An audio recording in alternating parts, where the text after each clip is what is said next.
Hey everyone, today I'm going to show you how to download PDF files from Google Chrome. So let's get started with this quick tutorial. First, open your Google Chrome browser on your computer. Once Chrome is up and running, you'll want to search for the PDF file you'd like to download. You can do this by typing the file name or relevant keywords into the search bar at the top of your browser. This will help you locate the specific PDF document you're looking for, whether it's a form, an ebook, or any other type of PDF content.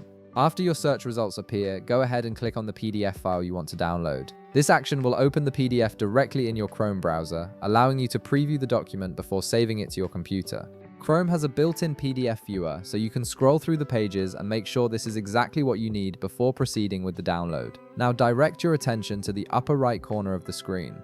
You'll notice a download icon there, typically represented by a downward pointing arrow. This is your gateway to saving the file locally on your device. Click on this download icon to initiate the download process. This tells Chrome that you want to save a copy of the PDF to your computer rather than just viewing it in the browser. Once you click the download icon, a File Explorer window will appear on your screen. This window allows you to choose exactly where you want to save the PDF file on your computer.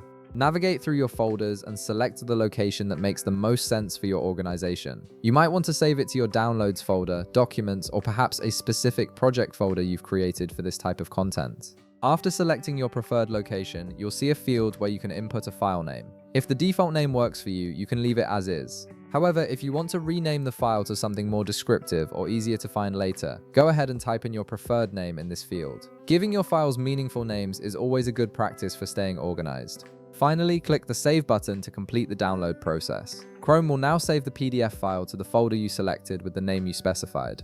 You'll typically see a brief notification at the bottom of your browser confirming that the download was successful, and you can access your file immediately from that location. And that's it, you've successfully downloaded a PDF file from Google Chrome to your computer.